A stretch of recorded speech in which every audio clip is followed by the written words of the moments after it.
Welcome to ProjectME, the podcast. I'm your host, Tiffany Carter, the founder of ProjectME, multimillionaire entrepreneur, former TV newscaster, money-making expert, female empowerment speaker, and self-proclaimed office supply addict. My mission is to take the mystery out of making big money. Every week on ProjectME, the podcast, I'll share success tips, strategies, and stories from other entrepreneurs, experts, and millionaires, showing you exactly how you can achieve your most exceptional life. Now let's get to it.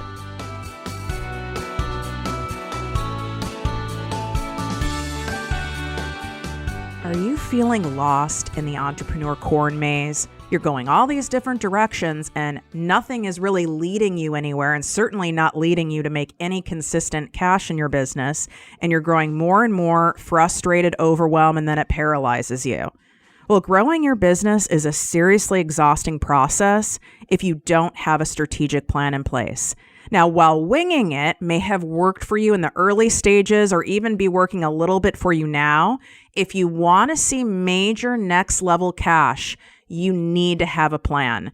Googling, guessing, studying what other people are doing in the industry is not a business growth plan. And if you're like, Tiff, I can barely even focus on creating a content plan. How am I supposed to now focus on creating a business growth plan? Where do I even start in all of this? There's so much conflicting information out there and there's only one of me.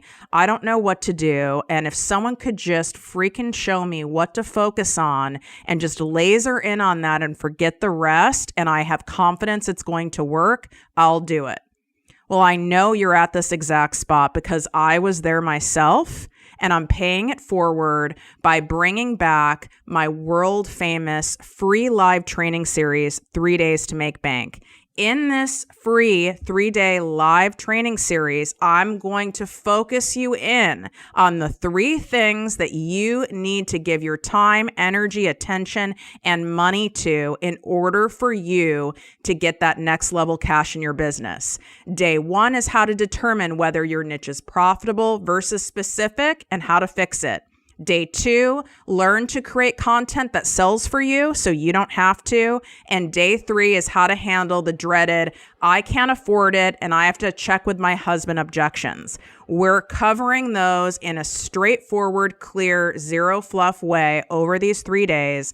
All you have to do is go grab your seat. This will sell out because this is a live series that I'm only doing once all year. So make sure you go grab your spot at projectmewithtiffany.com/makebank, projectmewithtiffany.com/makebank.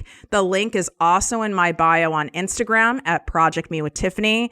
Feel free to share with friends, other fellow entrepreneurs that you know want to have a great time learning from a multimillionaire entrepreneur that consistently makes heavy, heavy cash every single month over and over again while focusing on a few things and forgetting the rest. I look forward to seeing you there, and go grab your seat. Welcome to ProjectME with Tiffany Carter, the podcast and posse.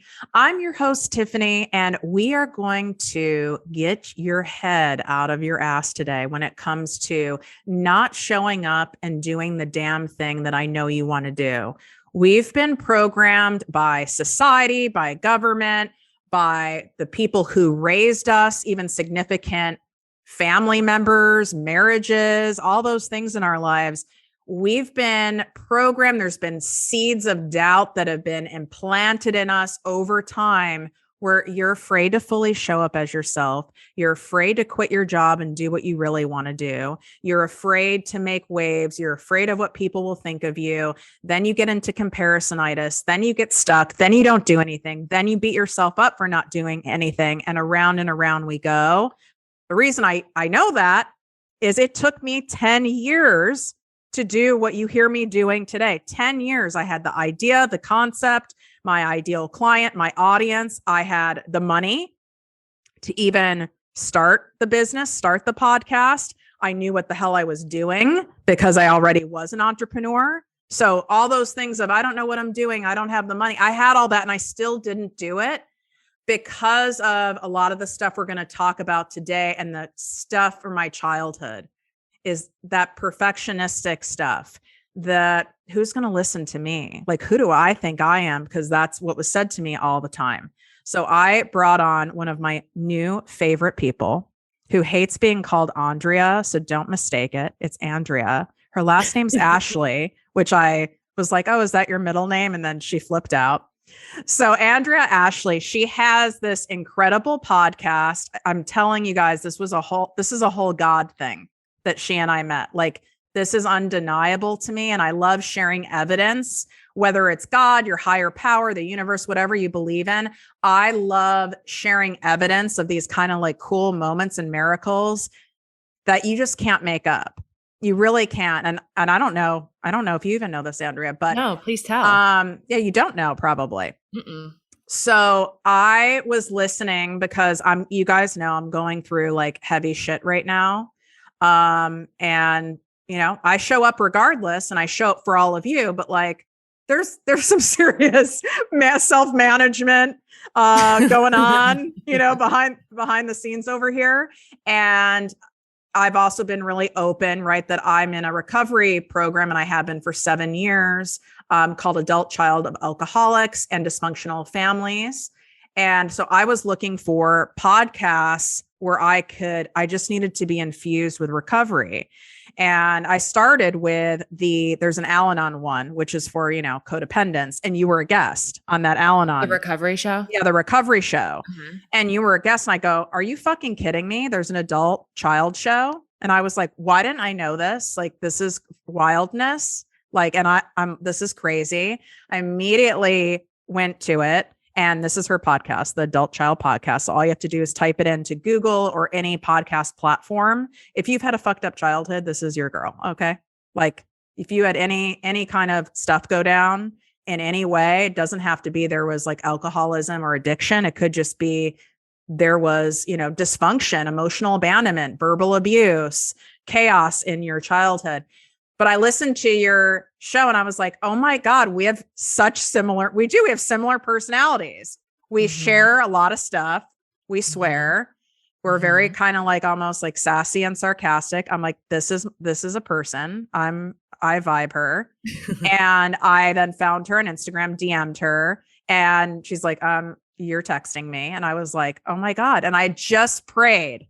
I swear on my life, I just prayed 2 days prior. I was like, God, please. I'm like starved for like more deep connection from women, especially. Like, I need that in my life. I need people who really get it. And I need more in my life. Please bring that to me, quality over quantity in any way. I promise I'll be like patient, willing, and receptive.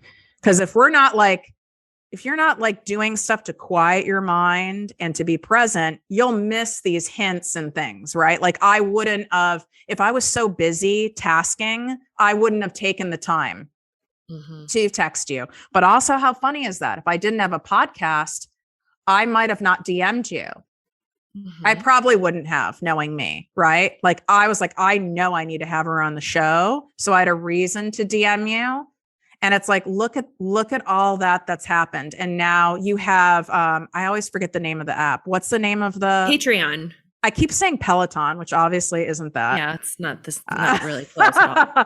I'm sure you guys start with a P. I'm like, oh my, you guys know I'm terrible at like pronouncing and remembering things. But she has a cool Patreon group that is open, right, to anyone who, you know, fits that criteria. And I was there last night. It was amazing.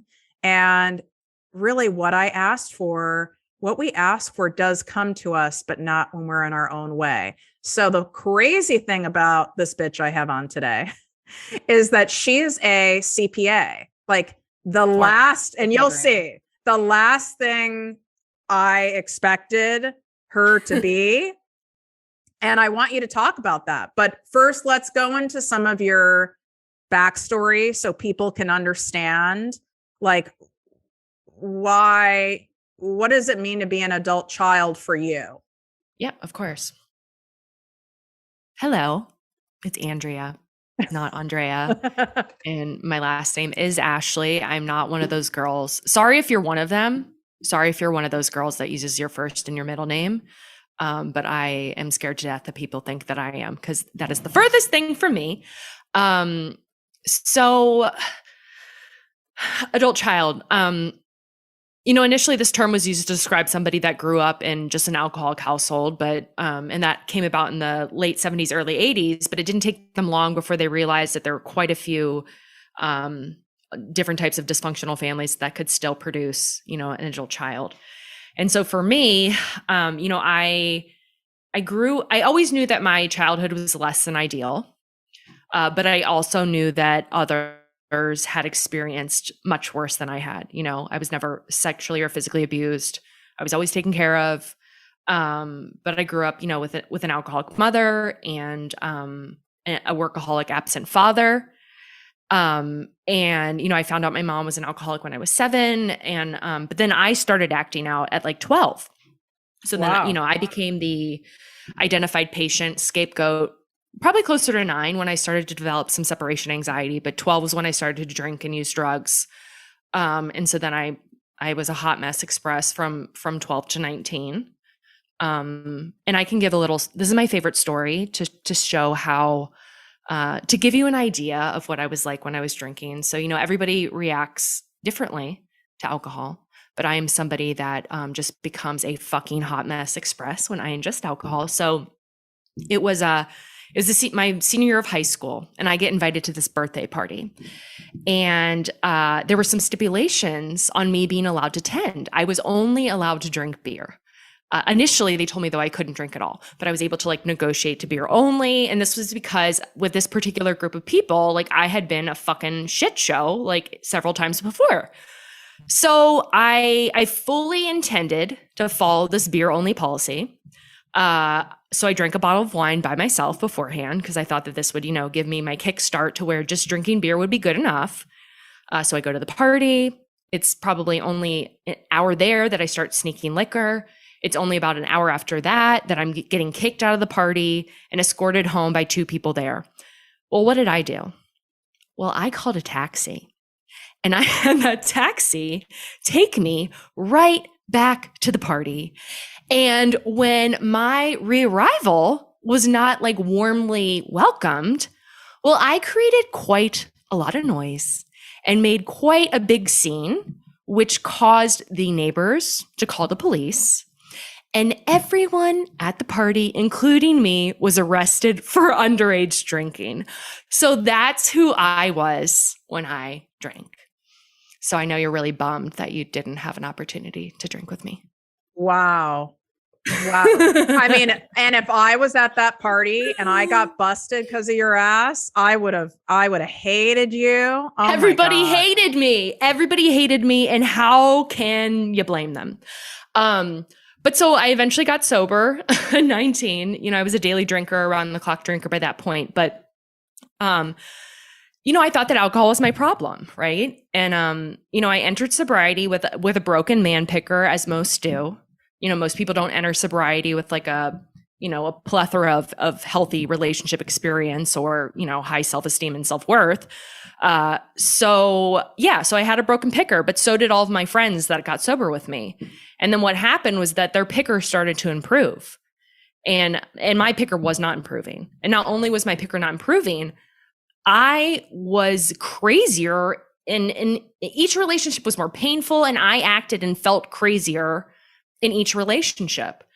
And I couldn't figure out what the fuck was wrong with me. I couldn't figure out why.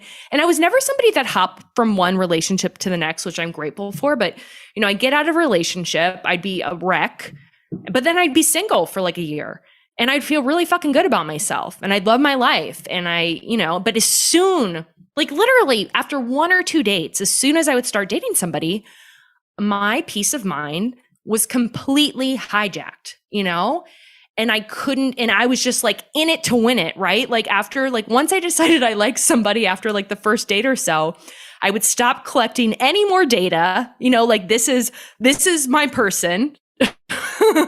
We have to make this shit work. And I just couldn't figure out what the fuck was wrong with me. And so it was at 7 years sober. And, I had, this guy had just broken up with me, after less than a month. And I literally thought I wanted to fucking die. Like I literally felt like I was dying. My mom had to fly out from Florida to California to take care of me. And my mom's an active alcoholic. So that just goes to show you like how desperate I was that I was willing to have my alcoholic mom come and stay with me. But it was in that moment that I had like my first aha moment in which I realized that there was no way that the way that I was feeling was related to this actual guy. Like I had known this person for less than a month. He was an active alcoholic. It seemed like his family was too. There was no way that the way that I was feeling could actually be about this guy. And then I had the second realization that the way that I was feeling was very, very similar to the separation anxiety that I experienced related to my mom as a kid. And so it was in that moment that I, realized that that this was somehow related to childhood. And so then it's like a month later, I go to a meeting, a 12-step meeting, and I hear this woman speak. She's got 30 years sober. She's talking about how at 7 years sober, which I had the time, that she had hit a bottom related to a relationship and realized that it was related to her childhood. And she mentioned this book, Adult Children of Alcoholics and Dysfunctional Families. I go home, I read the book. My mind is fucking blown. I related to it even way more than I did the big book. It was like for the first time, everything, all my thoughts, my feelings, I was finally like seeing it on paper, and it just confirmed these, suspicions that I had that this was related to childhood. So a week later, I go back to the meeting. She's there. I run up to her and I go, oh my God, like, thank you so much for your share last week. I just went home and I read that book. And she looks at me and she goes, Andrea, that's great. But I really want you to know that just reading this book isn't going to suffice. She goes, this is your life's work.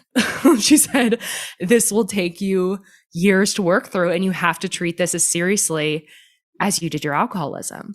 And I remember thinking, years? Like I was like 28. I was like, lady, I'm like a fucking senior citizen. I have to get married ASAP. Like I don't have years.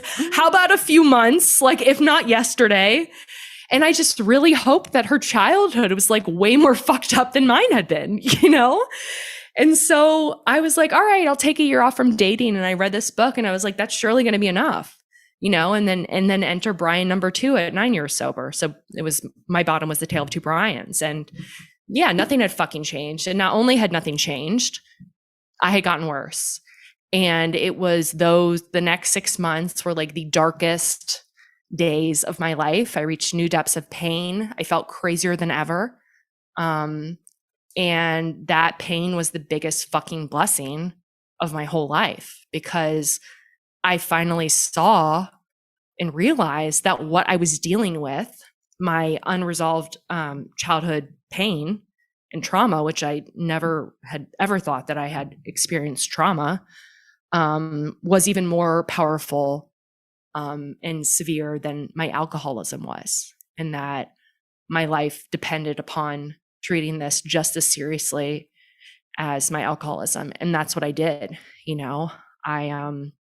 that's what I did. And here we are. It's been 4 years now.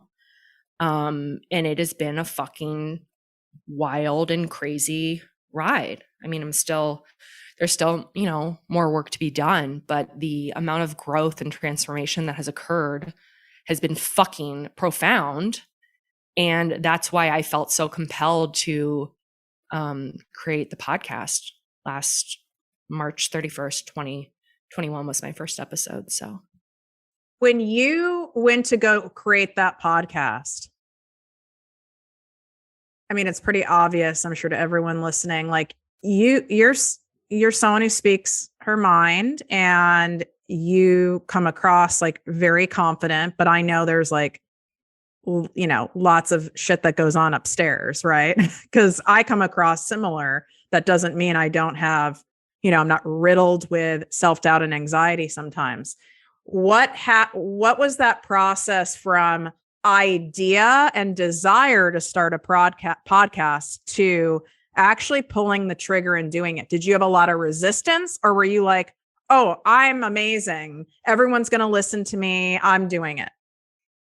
So, a big realization that came from me hitting that bottom, and I think that this probably is relevant to people listening, is what I realized is, so I was, working for a big four public accounting firm and audit at the time.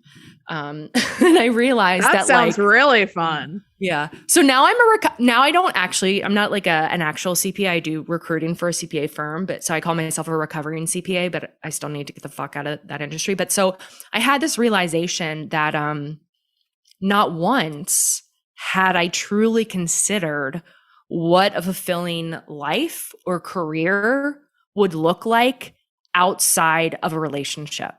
Like my whole life up until that point had really just solely been focused on finding a guy and getting married.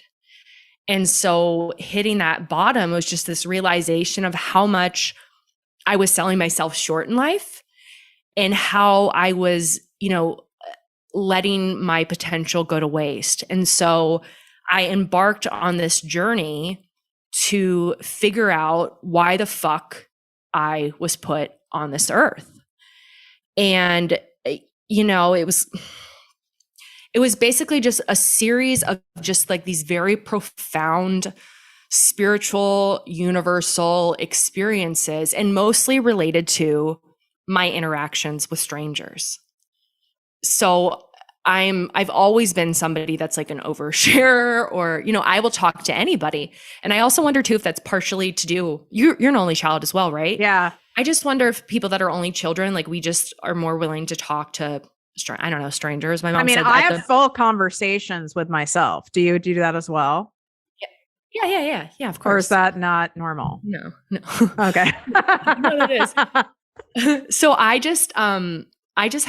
had all these like very profound experiences with strangers. Like here's one, for example. This is my favorite story. So I'm on my way home from work one day. I'm on the bus in San Francisco. It's 5:30 on a Tuesday night. Bus is packed. And I get a seat, and the guy next to me, he's a black guy. He's probably about 50. He's wearing a neon construction vest. But what was most interesting about him was that he was on his phone, and I could see that he was on a dating app. And of course I looked. And so he's messaging with this woman, and she had asked him, like, how do you describe yourself? And so he's sitting there like thinking of what to say. And then I do what nobody would do. I turn to him and I say, I'm sorry, I can't help myself. What are you going to say? Dying.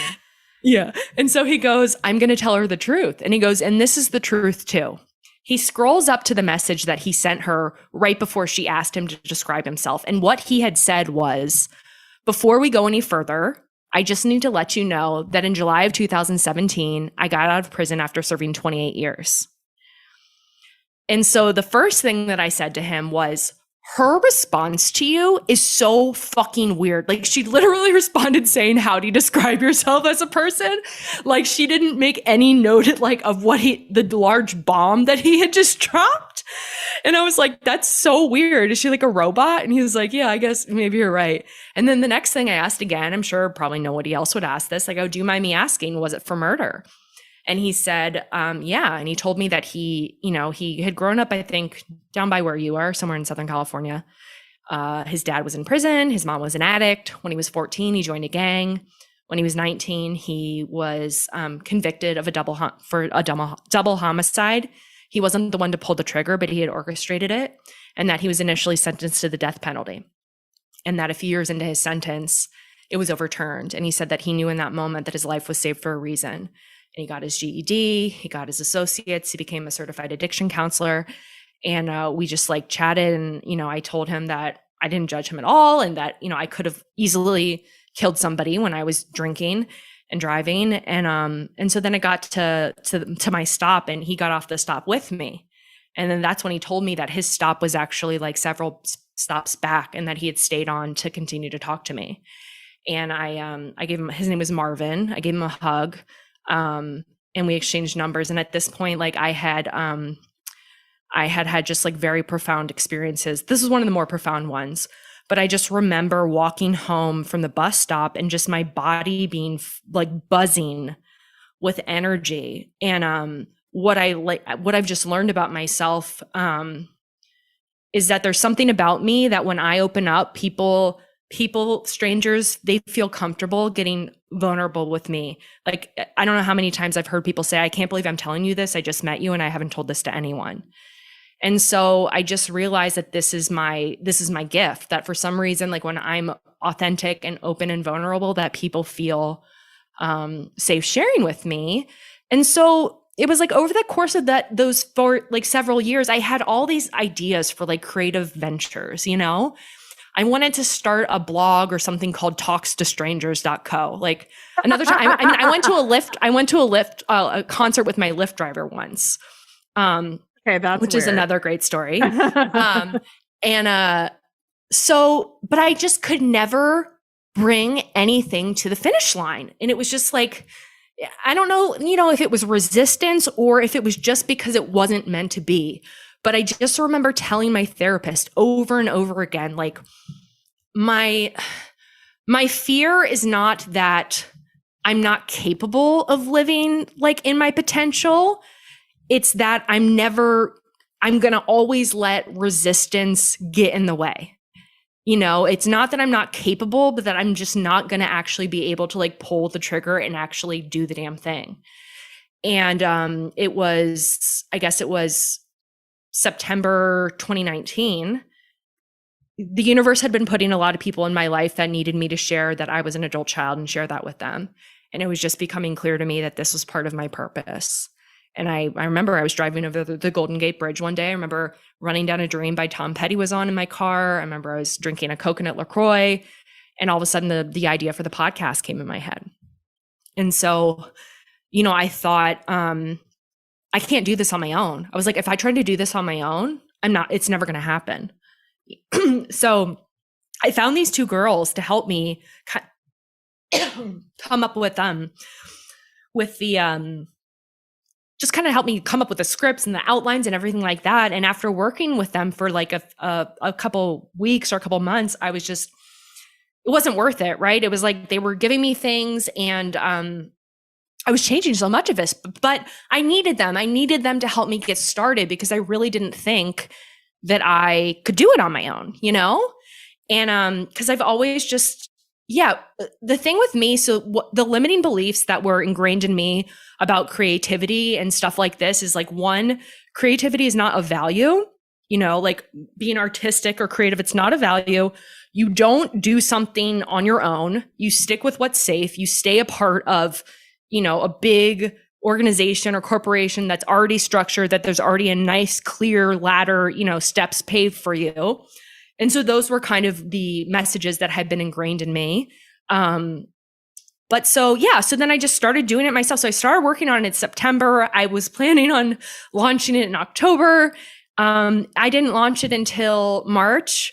I was planning on just having it be 8 to 10 episodes. And I think this week was, 42 or 43. And it has just been the craziest experience. You know, I had no prior experience. I was not somebody that was like social media savvy. I was always more of like a stalker rather than a poster. It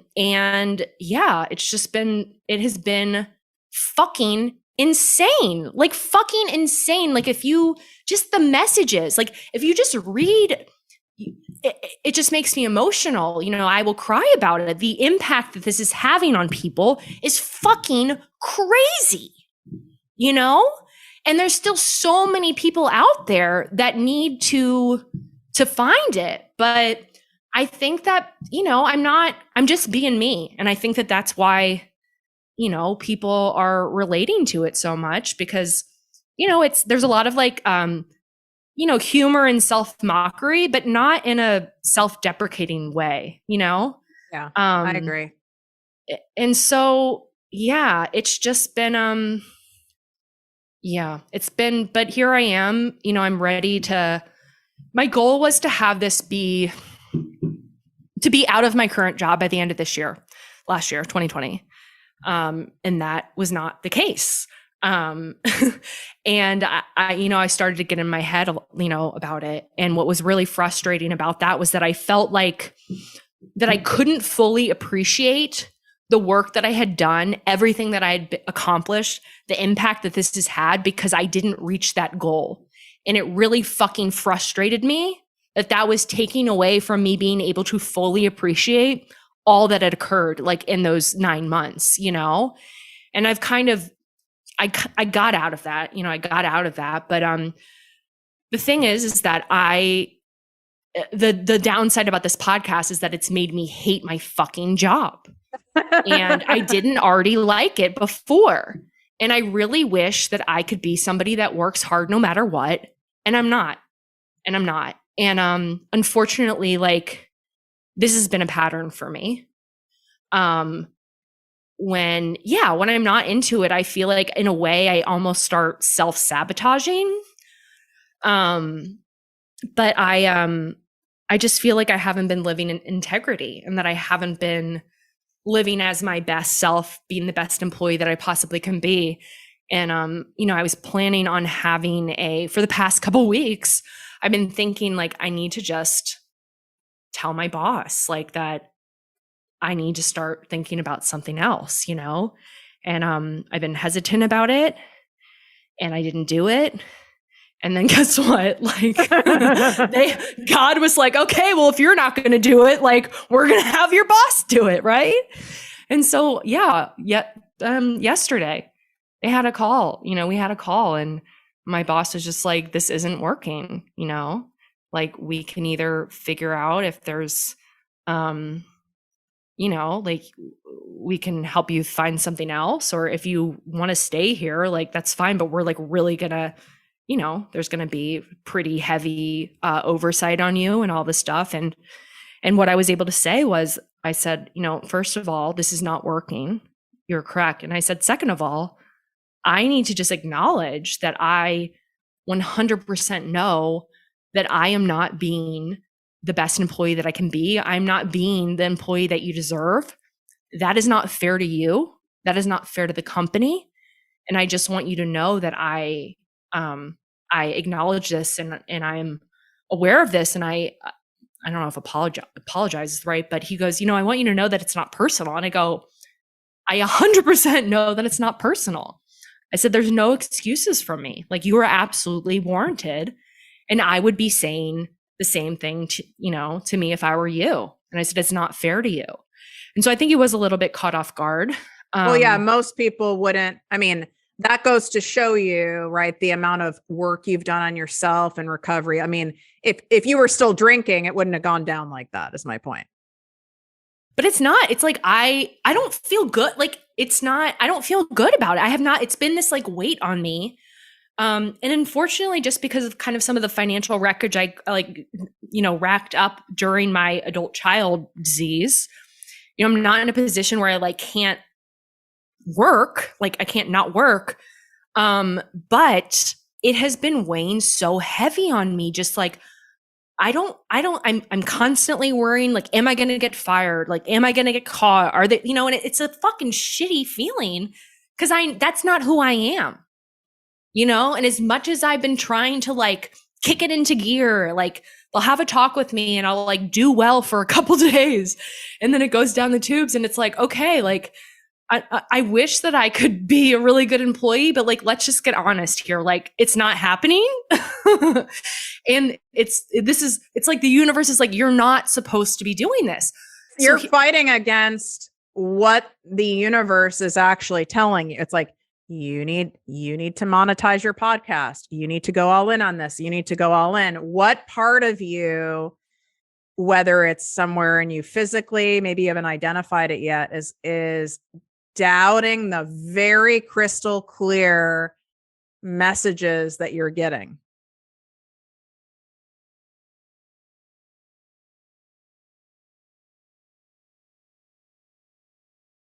I think that some of it could be wrapped up, like maybe in the still in my like scapegoat identified patient role. Can you explain really quick what that is for the people who don't know? Yeah, so like, so for me, I started to develop separation anxiety with my mom when I was 9, and so they sent me to a therapist.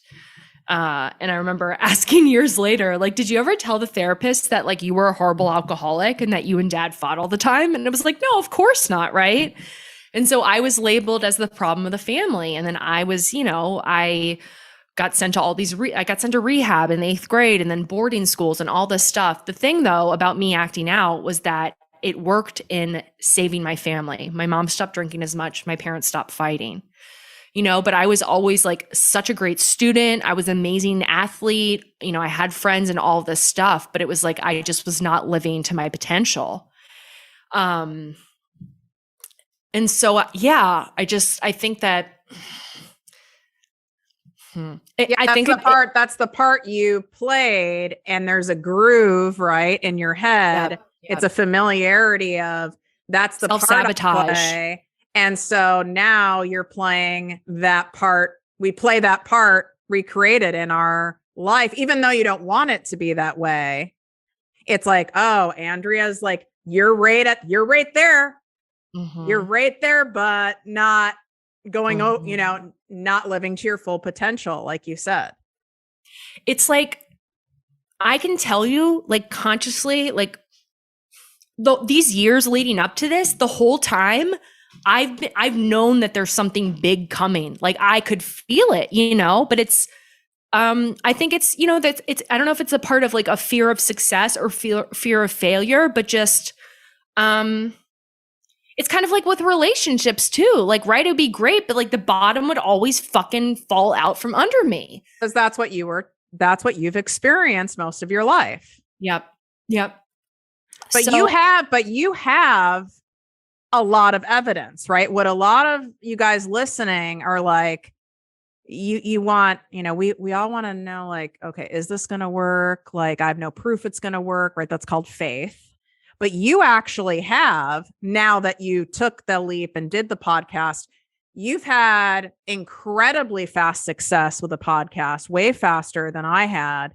And you have an evidence bank of, I know. This is big, this is big, this is big. Why do you think that's not even enough? I just think it's maybe unrealistic. I don't know. Like, I feel it. I believe it. It's just that there's still always more work to be done, right? Like, what comes up in your head when you're going, okay, so let's say I think what it is like, part of it is like, and this is what has come up in my accounting jobs. And this is what has come up in, like, especially with my relationship with my dad, is that I feel like people don't see what I view to be as my greatest strengths and assets. Like, they view them as liabilities, or just not being seen. It's almost like I know that I have it inside of me, but that other people won't see it. And that's why this podcast has been such a fucking amazing experience, is because I've never felt so seen and so heard. So yes, I 100% know this is what I'm meant to be doing. I know this. I know that I am meant to be a voice for this cause. I know that I have the ability to influence people and get into their heads, but I'm fucking human and I'm still recovering, and this is all new territory for me. So I think that it's I think it's unrealistic to think that I'm not going to have like any fear, but it's just about like, okay, very I'm just unrealistic. Yes. I'm terrified all the time. And I've been an entrepreneur 14 years, like all the time. So it would be weird if you weren't terrified. Is there part of it? Because when you've grown up, whether you've had toxic family relationships, there's something that I call money noise. There's a money has a pretty powerful energy, and it creeps in about a million different ways. Is there part of you that's like, God, it's too good to be true that I could actually make money using my God-given gifts and shit that I actually love to do? Like, is that too good to be true? Do you have any of that kind of stuff that comes up? I don't think so, but yes, money is very charged. I mean, only from the perspective of like what I said before, that like how doing something on your own, that's too risky. Like, I just remember hearing my dad, whenever somebody would like, somebody in our social circle would start their own business, just like you don't do that. Like that fails. Yeah. So I think that that is part of it. Just this, the the underlying fear or belief that like I can't be successful doing something on my own, I think that that's kind of what it is like just like a doubt in myself or fear in myself that I could create something super fucking powerful and successful on my own. But you're right. Like I have evidence that that's occurring. You know, I think too, though, I think that getting out of this job too, though, that's not helping either, right? Because like I have this like job that's paying the bills, but like I don't feel like I'm acting in integrity and being my highest and best self. So that's kind of like also a bit of like an energy zap or like, you know, the messages in my head. So that's why it's like God is like, okay, well, if you're not going to fucking have the conversation, like we're just going to have your employer do that. Yeah. And the money noise comes from things that are said when you're growing up. It could be from the person you're married to. So look at what her dad said on repeat. And they could have been like little comments. It could be eye rolls like, oh, Jeff down the street is starting a business. Like, well, he'll be broke in a year, you know, like little things like that. And then look how that comes up. Because what I had in my childhood, both of my parents were entrepreneurs, but that's why I didn't want to be one. Because of the, you know, abuse I suffered. It was like, well, that you don't want to be an entrepreneur. Like I attached it, right? I attached it to that. It sounded really evil. It sounded like you lose your moral ground. It didn't sound like a good thing. So I had that, but a lot of people listening have I can't do this on my own. Exactly what you said. It's very common because we're also taught this by society and corporate America.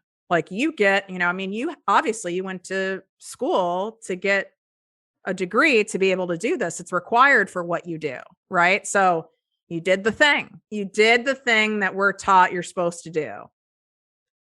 And now it's time for you to go, okay, like we've got to get you to the fuck it point, it sounds like, where you're like, you know what? Fuck it. I'm doing it. Yeah, I'll just go move into one of the tents in the Tenderloin here. I always say I am like a few decisions away from being on my 600-pound life and living in a tent. It's okay. One of my Marina, who's in the Patreon group, she's like, "Don't worry." She's like, "We'll start a GoFundMe for you." Really, thank you. It is scary because it's like you have to pay the bills. You live in San Francisco; it's expensive as hell. So you've got to be able to pay the bills and do the thing. But then you continuing to do and live out day in and day out your current situation. What's the cost factor there? Because that I can tell that's driving you absolutely crazy. Mm-hmm. No, I want out. What was the question specifically? I have no idea, but okay, I don't either. I don't. But remember. I want the fuck out of here. That's what I know. I think that's also another thing too. Is like with the job stuff too. I think it is. I've been wanting to move for some time, and I just haven't been able to figure out where. But yeah, no. I know that I am exactly where I'm supposed to be. You know, and it has been. You know what I told myself, what really sunk in for me was, you know, kind of talking about this, am I going to be able to live in my potential? It was that my higher power is not going to let me go to waste. Like, how could this not happen for me? I love that. I mean, now I'm going to cry. You and I met for a reason, and I'm not one of those people who are like, everything happens for a reason, but like, it was divine and I fucking know it. And my gut's never fucking wrong. And I don't have to know why. I have an idea of why. I'm paying it you paid it forward by you holding space and doing the beautiful thing in recovery I need that. Like I need this. But it's not lost on me that where you're at in your transition, this is exactly what I do every single day with women. And I see you, right? Like it's amazing. We don't, I know you have it. And I fucking see it. I see it clear as fucking day. Like I have zero doubts in my mind what you're going to do and how possible it is and how fast it's going to happen. And I know that feels good and that means something, but that I can't do it for you. I can't pull the trigger. I can't get you to fuck it for you. Why not? Right? I want to be like, girl, I know, but it took me 10 years to do this. No one could have done it for me. It wasn't like I was ready. That's a fucking lie. I waited to be magically ready. I waited for a sign, and then I'd get signs from the universe. I'm like, well, I need like a more clear sign. It was like, it had to be me at a certain point. I got to, you know what? Fuck it. Because if I don't do it, the cost factor of me continually living in the anxiety of not doing it, that was slowly killing me and eroding my energy. And I was like, you know what? I just got to do it because regret is not cute. Mm-hmm. And now we're 4 years later, and it's going pretty well. You go, girl. It's going pretty well. But I had to get to that point. But I had to be in enough pain, which goes back to what you were saying about, you seeking help, you getting sober, then you going much, much deeper to the root of why you were even, drinking in the first place. We don't make changes when we're moderately uncomfortable. We make changes when we're wildly uncomfortable and in pain. Yeah, that's another reason too, with just this whole adult child recovery, and why I just think it's so fucking powerful. Like, getting sober was great, right? And people's lives transform. But I just think that the gift of working through this childhood shit, I mean, it really is the secret sauce to creating a life of depth and meaning. Like, this really is so much more than just healing. Like, this is about thriving. This is about figuring out like who the fuck we are. Like, just like I said, figuring out why the fuck we were put on this earth, and then doing it, living as such. And that's why I just feel so jazzed up about this topic, because of what is possible for people. Like, it is truly mind-blowing, the transformation that can occur within somebody when they really get to that root stuff. Because for me, my opinion, I believe that this is the core of all of it for everyone, is this faulty programming from childhood. And then it just manifests in different ways, and people find themselves in various 12-step programs. But to me, I think the core of it is this, our childhood experiences. And they obviously look different on everyone. Like, my story is like a really crazy Lifetime movie, right? You could have had more subtle stuff go on where it was more like emotional neglect. Exactly. And it can show up just as loudly as, my sexual abuse I had for 10 years, right? Like, there's no, my problems weren't as bad, so I can't be as fucked up. No, it can show up just as loudly. Where would you say is a good place for someone to start who's like, okay, I'm terrified of opening Pandora's box, but I know I need to look at like childhood shit? Well, first, what I want to say about that, like what you're saying about like what the problem is with people when it's more subtle or emotional neglect, they don't, just like me. Like, I didn't fucking realize that my problems were childhood related, because it wasn't that bad to me, And so that's why in some ways I think that the more subtle, abuse or trauma can be more damaging in a way that people never fucking figure out that that's what their problem is. And that's my experience. So, I mean, read the fucking laundry list. Like, it's a fucking spiritual experience.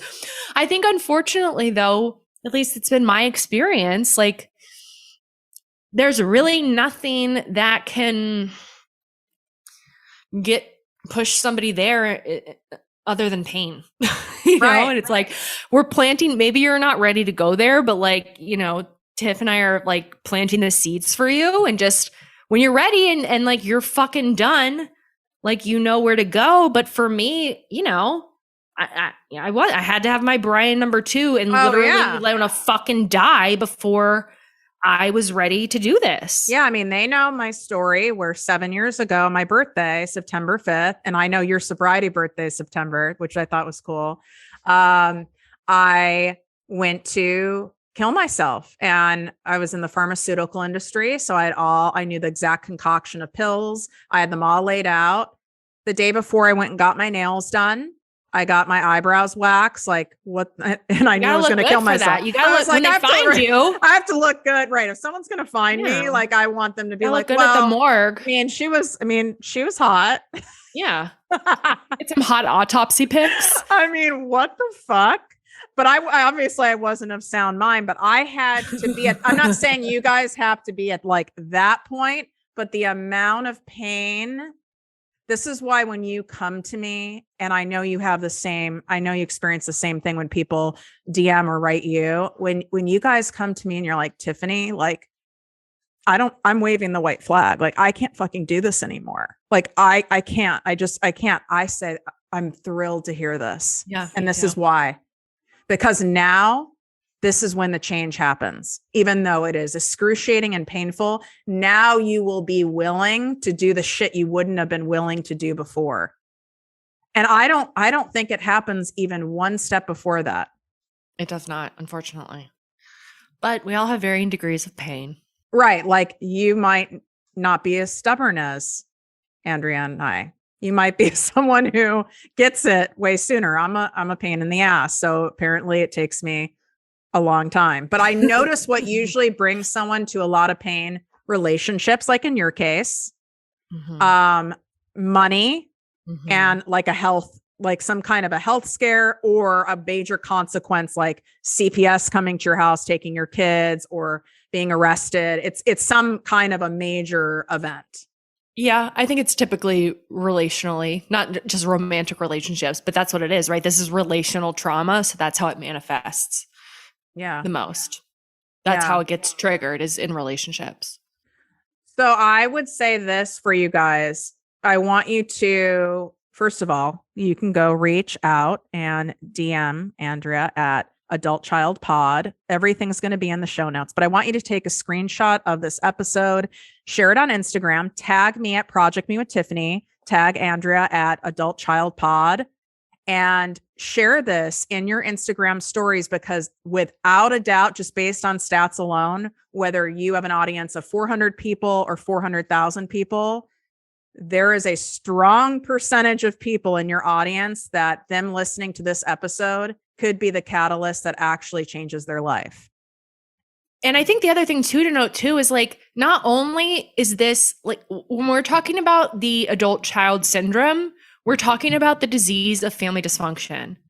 And so the impact, this is not just about changing like someone's life in the present. Like, this has the potential to change many generations to come. And that's why it's so fucking important that this term adult child and this disease of family dysfunction gets more of a voice.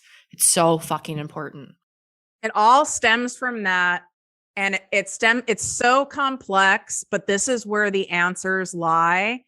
And I really appreciate you being so transparent about the mental gymnastics going on with you, about leaving, right, your safe job. What could be more fucking safe than like any form of like being in the accounting finance world? It's like, it's very safe. It's very linear. It's very clear, right? It sounds very boring to me, but it, and your mental I don't know how to talk to people and not talk about like fucked up shit. I don't know how you like send a I can't picture you sending like a corporate, like politically correct email. Like I'd love to see it be hysterical. Like I've learned how to keep my mouth shut. I have to circle back on that with you. I have plenty.